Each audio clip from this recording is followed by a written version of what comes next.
Salut tout le monde, soyez les bienvenus sur la chaîne du Pauvre Fou pour une nouvelle vidéo du Petit Collectionneur. Quatrième review de la rubrique consacrée cette fois à une figurine de la marque Super 7 de la série des Silverhawks Steel Wheel, le premier Silverhawks en tant que tel que je chronique puisque j'ai d'abord fait Monstar, le méchant emblématique, dans sa première forme. Je vous renvoie tout particulièrement à cette vidéo, dont je mets le lien dans la description, car je ne vais pas répéter tout ce que j'ai dit. À cette occasion-là, j'avais présenté un petit peu la gamme, mon rapport à la série des Silverhawks. J'avais fait une mise en contexte. Ici, je vais directement aller à l'essentiel. Et l'essentiel, c'est quoi? Eh bien, ce sont désormais les 7 critères, et non plus 6 pour ceux qui me suivent, qui définissent la qualité d'une figurine. Donc si vous débarquez, je vous explique vite fait. La toute première vidéo, pas review, la toute première vidéo du Petit Collectionneur, c'était une vidéo qui recensait les critères les plus importants pour définir donc la qualité d'une figurine. Et ça se basait sur un sondage que j'ai publié sur Facebook début février, sur différents groupes Facebook, afin de savoir quel était selon vous le critère le plus important. Et vous avez voté en masse pour la ressemblance.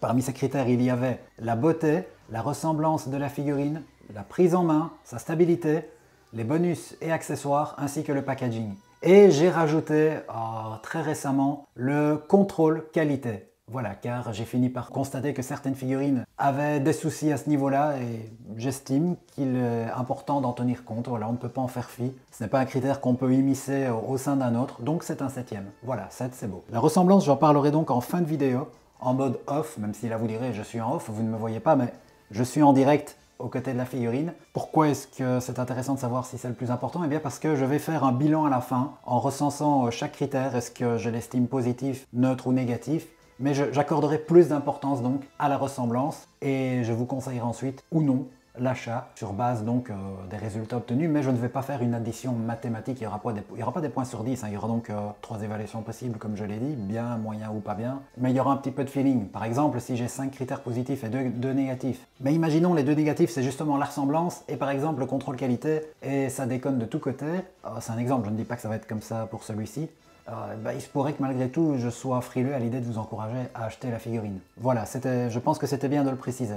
Je me suis procuré cette figurine auprès de la boutique américaine Big Bad Toy Store au prix de 55 $, mais elle est toujours en préco chez Funky Shop, boutique française, pour 77 €. Nous sommes sur une figurine qui est à l'échelle 1/10, donc pour un mec qui fait 1m80, eh bien sa figurine fera 18 cm. Ici on est entre 17 et 18 comme vous devez le voir j'imagine. On est donc dans les cordes, c'est l'échelle de toutes les figurines dites Ultimate de Super 7. Maintenant rentrons dans le vif du sujet. Et nous allons commencer par le contrôle qualité. Alors c'est sûr, le fait de faire un gros plan avec une caméra accentue le défaut, mais tout de même, je vous assure, dès le déballage, j'ai repéré ce que je vais vous montrer, avec donc la petite aiguille de Miss V, je la remercie et je l'embrasse. Voilà, ici sur le front, oups, voilà, là, dans le coin de l'œil, c'est assez frappant, c'est le visage neutre, donc le visage le plus important. Je trouve ça vraiment dommage. Super 7 a ce problème avec toutes les figurines, enfin en tout cas toutes celles que j'ai achetées jusqu'à présent. Mais désormais j'en fais un critère, j'en tiens compte. C'est pas tout, on va continuer la visite guidée et encore je ne vais pas tous vous les montrer. Ah, il est arrangé le pauvre Steel Wheel, hein. Voilà, regardez ici, là, là, ici. D'ailleurs je me demande si j'ai vraiment besoin d'à chaque fois mettre l'aiguille tellement c'est frappant par endroits. Bon là je ne me sers même plus de l'aiguille, hein. Je sais, on est dans le dos de la figurine, mais tout de même, voilà, c'est pas une raison. Et même son petit aigle, dont je ne connais pas encore le nom, il n'y échappe pas. Je m'arrête là, je pourrais en faire une chanson de 3 minutes 50, on pourrait y passer des heures. Vous l'avez compris, le contrôle qualité est une catastrophe. Ça démarre mal, mais vous allez voir, ça va un peu s'améliorer par la suite. Un grand non, et c'est scandaleux. Je sais, je le dis à chaque fois, mais je vais pas y aller par 4 chemins. Je la trouve superbe. Autant Super 7 est constant malheureusement dans la négligence du contrôle qualité, ça se demandait s'il y en a un d'ailleurs, autant ils sont plutôt constants pour nous rendre une belle esthétique à la figurine. C'est peut-être ce qui justifie le fait qu'ils prennent beaucoup de temps à les produire d'ailleurs, je ne sais pas. Il n'y a rien à redire pour moi à ce niveau-là. Regardez le détail dans le sculpte du visage, ses lèvres, le creux de ses joues, l'arcade sourcilière. Je vais même essayer de faire un gros plan pour que vous puissiez profiter de ses yeux avec les iris, les pupilles, tout y est. Voilà, comme ça on s'en rend bien compte. Alors c'est sûr, les pets de peinture dont j'ai parlé dans le critère précédent, ça gâche un peu, mais tout de même, là j'essaye d'en faire abstraction, je dissèque les critères quand je les passe en revue. Pour ma part, on y est, on est vraiment dans quelque chose de beau. Bien sûr, c'est totalement subjectif. Le critère contrôle qualité est objectif. On ne peut pas laisser passer ça, ce sont objectivement des pets de peinture que l'on voit. Quelqu'un pourra me dire que c'est une laide figurine. Voici une des deux têtes bonus que nous avons. Il y en a une, c'est quand il est casqué, mais là on voit encore son visage, un visage souriant. Et de nouveau, rien à redire, je trouve que le sculpte est vraiment magnifique. Regardez un petit peu son corps à présent. Eh bien c'est pareil, nous avons du détail dans le sculpte. Que ce soit sur le torse, on peut bien profiter de sa musculature. Les jambes. Vraiment c'est un bel athlète. Il n'y a rien à redire à ce niveau-là. Super 7 a assuré. On va pouvoir passer au troisième critère, la prise en main de la figurine. Afin de vérifier la prise en main de la figurine, il y a plusieurs tests à faire. Tout d'abord, celui du rapport rigidité-souplesse. Et on fait des angles droits entre les deux jambes et ici entre le bras et le bassin. Et on secoue. Et si les jambes et les bras ne bougent pas, c'est que le rapport rigidité-souplesse est bon. Voilà. Alors d'autres tests, eh c'est tout simplement articuler les membres et voir s'ils ne sont pas trop laxes ou trop rigides. Car bien sûr, on l'a vu, les bras et les jambes ne tombent pas, mais il faut aussi les manipuler au regard de leurs articulations. Pardon. Et pour l'instant, tout se passe bien. Les bras sont fort souples, mais bon, pas trop, donc ça passe. Les jambes un peu plus rigides, mais elles ne font pas ce bruit désagréable et si stressant, le crac, crac, crac, à chaque point d'articulation qui bouge. Donc ça va. A priori, on est dans le bon. La tête, assez laxe. Pour l'instant, j'ai envie de dire que la figurine se manipule bien. Maintenant, on va faire quelque chose d'un petit peu plus délicat. Changer les têtes et les mains. Commençons par les mains. Pareil, il faut le faire, voilà, sans trop devoir forcer. Il faut toujours entendre les petits bruits. Allez, faisons la main gauche. Hop. Voilà, là j'ai dû un petit peu forcer, mais ça va. J'ai pas eu la peur de casser la figurine. Par contre, les têtes, voilà, je sais que c'est un petit peu plus compliqué. Il faut forcer quand même un peu. Ah, bon, ça va, ça rentre. Oui, je me suis un petit peu entraîné, hein. Je ne découvre pas la figurine en même temps que vous, entre guillemets. Il reste un test à faire, et c'est assez spécifique des Silverrocks, c'est les changements de bras. Et là, vous avez vu, j'ai enlevé trop facilement le bras droit. Ce qui veut dire que lorsque vous allez manipuler la figurine pour lui faire faire différents posings, le bras va vous tomber en main. Il se remet très facilement. Mais pour l'enlever quand même, c'est un petit peu embêtant. Alors celui-ci, par contre, de nouveau, il faut forcer un petit peu, juste ce qu'il faut. Et ouais, ils ont des bras ailés, les mecs, hein. Donc... Oui, attendez, il faut que je fasse les choses dans le bon ordre, puisqu'il a la particularité d'avoir des bras dépareillés. Et alors, bah, ça va, globalement, les bras s'enfoncent plutôt bien. Voilà. Et alors, je sais, j'entame un tout petit peu la partie bonus. Je vous montre déjà un de ces accessoires, car il y a un test à faire. En fait, c'est de l'énergie, hein. Bien souvent, les Silverrocks, quand ils se battent... ils envoient des rayons d'énergie.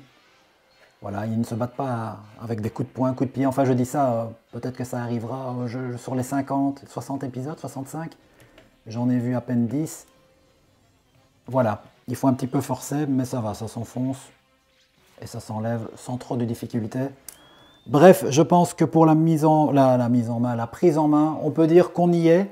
J'ai juste peur qu'avec certains bras qui s'enlèvent trop facilement, à force d'utilisation, ils deviennent vraiment trop laxes. Et qu'alors, si vous refaites le test des 90 degrés, comme je vous ai montré hein, en secouant la figurine, là, ils risquent de retomber par eux-mêmes. Donc, je pense que c'est une figurine qui passe le test de prise en main à l'achat, mais avec l'usure, peut-être qu'elle ne le repassera plus. Et c'est une superbe transition vers le point suivant, la stabilité. J'ai oublié de parler d'un truc dans la manipulation.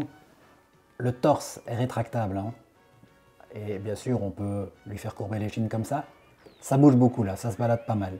Bon, malgré tout, je maintiens, la prise en main est ok. La stabilité... Bah, je crois que vous avez compris, il y a un problème, même si tout à l'heure c'est vrai que je l'ai reposé sans trop faire gaffe. Normalement, pour faire le test, on fait comme ceci. On met la figurine au garde à vous, on la soulève. Bon, moi je la soulève toujours un bon 10 cm.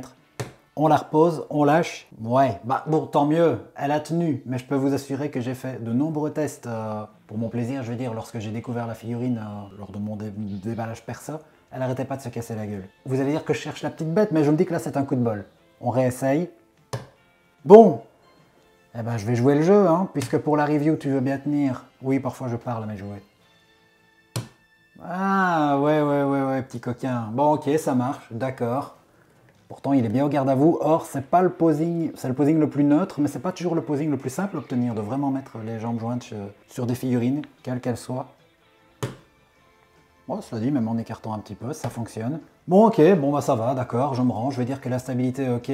Bon, bah passons aux critères suivants, qui sont les bonus et accessoires.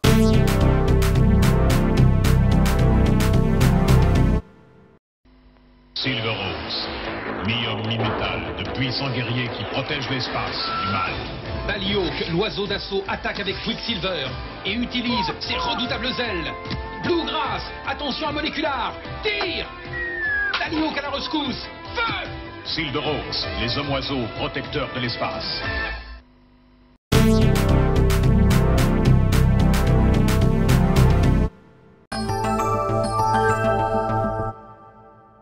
Changement de cadrage pour vous présenter les paires de mains. Eh bien, la parité est parfaite. Donc, je ne vous remontre pas les points fermés, hein, qui sont les mains, on va dire, neutres, que vous avez déjà vu tout à l'heure. Nous avons donc, tout en haut, des mains semi-ouvertes, des mains complètement ouvertes, des mains aux doigts serrés, et puis des mains qui servent à tenir des armes. Voilà, j'essaye de vous les montrer d'un peu plus près.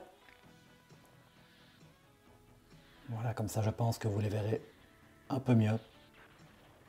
Voilà, pas de commentaire à faire, hein, c'est juste pour vous énumérer ce qui existe.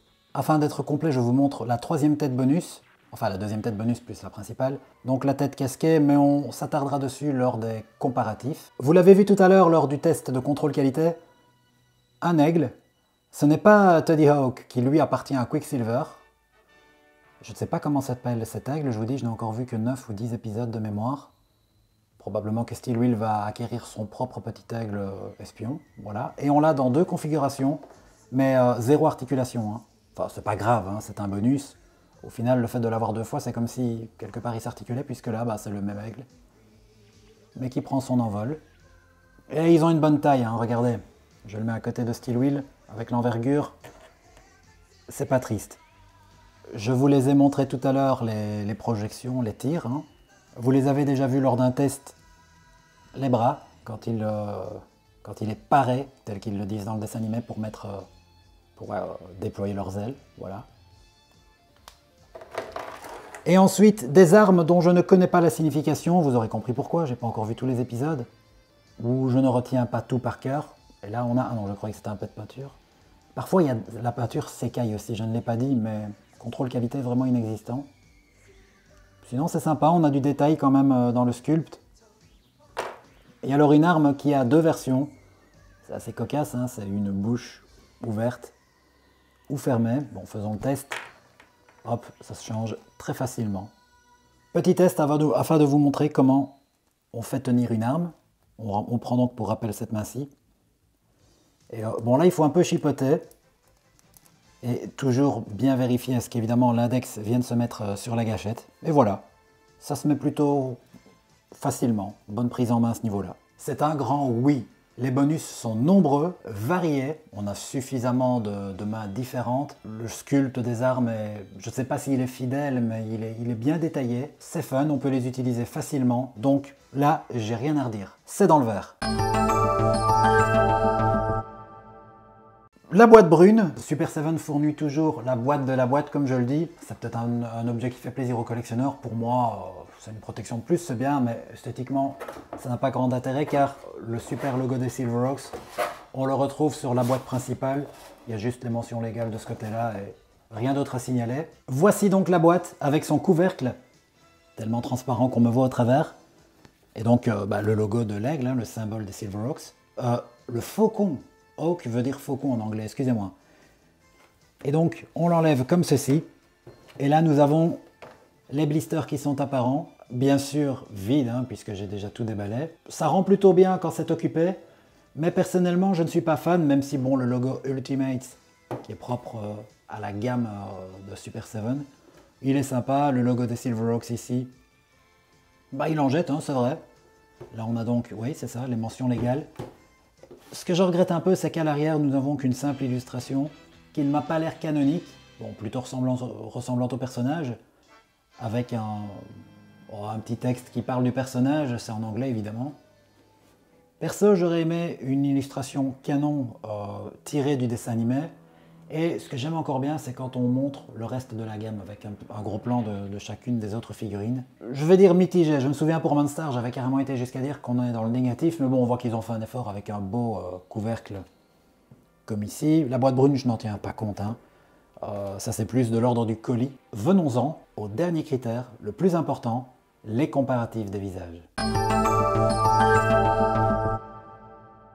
Je préfère vous prévenir, j'ai eu beaucoup de mal à trouver des images qui peuvent servir ce comparatif. Rien qu'en tapant Steel Wheel Silverhawks sur Google, on trouve pas grand chose, et les captures d'écran des épisodes que l'on trouve sur YouTube, bah, c'est pas évident de choper à chaque fois le plan où le personnage regarde de face et dans la bonne émotion. Déjà, il faut savoir un truc, c'est que dans les fictions, les personnages regardent rarement la caméra de face, car ça fige l'image, ça rompt le dynamisme. Bon, comme vous le voyez, j'ai pu me démerder pour trouver quelque chose qui est au plus proche. Ici, commençons par le visage principal, le visage neutre, et pour moi, on n'y est pas. Gros bémol, et là je trouve que Super 7 est impardonnable, Steel Wheel n'est pas de la bonne couleur. Steel Wheel a une armure, comme c'est un cyborg, hein, c'est une armure d'un espèce de gris bleu foncé, et ici, on a un bleu légèrement grisâtre, mais clair. Rien que pour ça, j'enlève déjà 50% des points, si vous voulez. C'est quand même pas compliqué de recopier la bonne couleur, tout simplement. Pour ce qui est des traits du visage ou de la forme, je trouve qu'il y a quelque chose qui ne va pas. La forme du visage donc de la figurine est trop allongée. Alors c'est vrai, sa tête a l'air coupée, mais bien sûr, le crâne existe. C'est juste que mon éclairage est un peu trop surexposé. Du coup, on ne le voit pas, mais il existe bel et bien. Pour le reste, la forme de la mâchoire, ça fonctionne. Les stries ont été respectées. Mais pour ce qui est de la partie visage à proprement parler, de sa peau, le nez, ça a l'air de plus ou moins fonctionner, mais la bouche est beaucoup trop pulpeuse. L'expression du regard, ça fonctionne pas. Les sourcils sont un peu trop foncés et un peu trop longs aussi. Et d'une manière générale, je dirais que le sculpte est trop bon. La figurine est trop belle. Désolé si je tacle un petit peu les dessinateurs du dessin animé, mais ils ont rarement, voire peut-être même jamais atteint un tel niveau de finition. Car oui, bon, du plastique, une impression 2D, c'est pas la même chose, mais ils n'ont jamais fait des personnages aussi beaux avec autant de détails. Silverhawks n'est probablement pas un dessin animé qui brille pour son esthétique. Il faut savoir le reconnaître. Alors je sais que ça peut faire débat et que certains me diront peut-être à choisir, je préfère que la figurine soit plus belle que ressemblante. Bah rappelez-vous le sondage, il a quand même nettement fait gagner la ressemblance. On est dans le chapitre ressemblance. Donc pour ma part, je préfère que la figurine soit parfaitement ressemblante, quitte à être un peu moins belle sur le plan esthétique que l'inverse. Le visage souriant, de nouveau, on n'y est pas. Bien sûr, il y a peut-être des moments dans le dessin animé où il sourit plus franchement que sur cet exemple que j'ai pu trouver, mais même j'ai l'impression qu'on voit un autre mec. Peu, mais vraiment très peu de détails sur le visage, il n'y a pas d'ombrage, les traits sont fort simplistes, hein. L'expression du regard n'est pas la même. Il a l'air beaucoup plus jeune dans le dessin animé. Ici, on a plus, sur la figurine, on a plus l'impression d'avoir un mec qui a genre 40 ans, je sais pas. La forme du rictus non plus ne rend pas la même impression. Il a un côté un peu plus niais, je trouve, sur l'image du dessin animé. Enfin bon, vous l'avez compris, les comparatifs, c'est mal barré, hein. J'ai même pas envie de rentrer plus dans les détails, puisque justement, il n'y a pas de détails dans le dessin animé, c'est de l'aplat. Il reste le casque. Bon, bah le casque... Forcément, moins de choses à dire. Ils ont mis trop de stries sur la partie de la mâchoire. Alors, désolé, ici, on a un angle en contre-plongée pour ce qui est du dessin animé. C'est tout ce que j'ai pu trouver de mieux, donc ça n'aide pas non plus. Mais vous remarquerez que la partie dessinée sur le sommet du casque, où on a une espèce de bande bleue accompagnée de deux plus petites, plus fines bandes blanches, eh bien la bande bleue est trop large sur la figurine. Après, bon, c'est bien, ils ont mis la ligne sur le milieu de la visière, ou alors ils ont bien appuyé le sculpte, beaucoup mieux qu'avec le commandant Cobra, vous vous souvenez, j'avais critiqué cet aspect-là. Après, j'ai pas grand chose d'autre à redire. J'ai l'impression que la forme est trop écrasée, trop rectangulaire sur la figurine. Il lui va y avoir plus d'arrondi, plus d'ampleur, une mâchoire plus large sur le dessin animé. Bon, On va faire le bilan de ces comparatifs. Bah, c'est un non. Hein. Voilà, la figurine n'est pas ressemblante. Ils ont privilégié l'esthétique. C'est donc peut-être un choix, mais je m'en fous que ce soit un choix ou que ce soit un problème de compétence pure. Pour moi, il n'y a que les goals qui comptent, comme on dit en foot. Il n'y a que le résultat qui compte et pour moi, il est négatif. On va donc passer au bilan.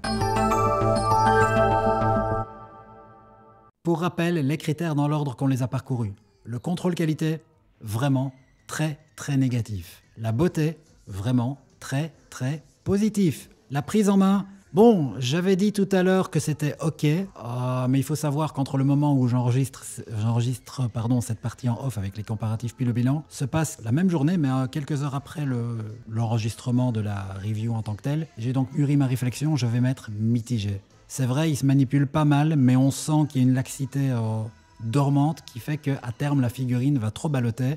Et ça, je trouve que c'est dommageable. Malgré tout, il faut un petit peu forcer pour les changements de tête, c'est pas assez fluide. Ça l'était avec Commandant Cobra, et dans la mesure où Super 7 a pu le faire une fois, ils doivent pouvoir le faire 2 fois. Et enfin, 2 fois, 3, 4, 5 à l'infini. La stabilité, bon, je vais être bon joueur, je vais dire que c'est bon. Mais souvenez-vous, hein, j'ai fait beaucoup de tests en amont de la vidéo et ça marchait pas du tout. Il s'en sort bien à ce niveau-là. Les bonus, un grand oui. Le packaging, mitigé. Et la ressemblance, négatif. Conclusion, est-ce que je vous conseille l'achat? Alors, on va se départir des considérations complétistes, genre, bah oui, il me faut tous les Silverhawks à ce moment-là, bah oui, forcément, prenez-le, c'est un des personnages principaux.